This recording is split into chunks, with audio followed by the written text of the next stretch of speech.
Au-delà de son caractère traditionnel, depuis la nuit des temps, faisons simple, après la toute première sortie de la toute première promotion dans les années 66, la cérémonie de ce mercredi 30 juillet 2025, marquant la sortie de la 19e promotion baptisée Bintou Maloum, la toute première fille énarque de son temps. Outre les grands moments de joie précédés de plusieurs allocutions, le président de la République n'a pas dérogé à la règle. Il doit se sentir sûrement dans ce milieu, même s'il n'est pas énarque, militaire de son état. Il a ressenti des moments forts, émouvants et solennels dans son fort intérieur. Lui qui est militaire de son état, comme ces jeunes diplômés de l'ENA, dont le passage sous le drapeau et les quelques mois de formation militaire sont des grands moments qui ne se décrivent pas pour celui qui ne sait pas ou qui n'a pas vécu ces moments comme une initiation dans les milieux où la pratique existe et instaurée depuis des millénaires. Revenons à la cérémonie de ce mercredi 30 juillet 2025, cérémonie marquant la sortie de cette 19e promotion. Sanglée, danse savareuse, la 19e promotion, disions-nous, le maréchal qui n'a pas dérogé à la règle, celle de prononcer des grands discours à la dimension de celui qui le dit. Lorsqu'on voit ou écoutons très attentivement ce discours du maréchal, cette allocution est un programme taillé à la forme, taillé à la mesure, sur mesure des impétrants de cette 19e promotion. Une invite également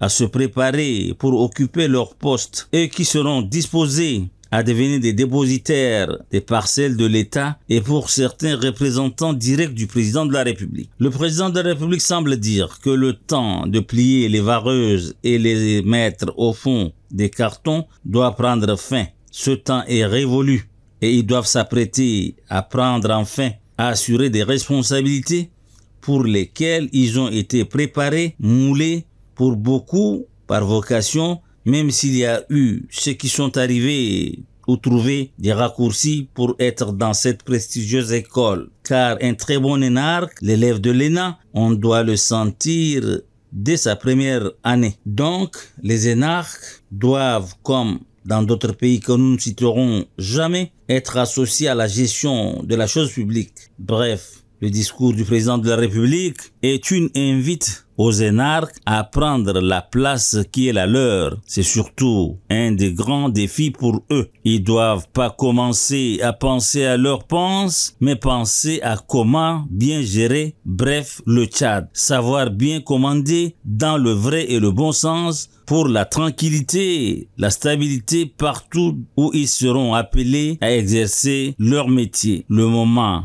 est-il venu pour que l'homme qu'il faut soit à la place qu'il faut? C'est aussi ça, la décentralisation totale, souhaitée, vantée, applaudie et attendue par les Tchadiens. Un jeune État décentralisé dans les normes voulues et désirées par les Tchadiens dans leur ensemble, de nouveaux et très jeunes cadres, surtout compétents et aguerris, traitons pour éviter toutes les magouilles des anciens pour redynamiser le Tchad nouveau que chacun souhaite de tout son cœur.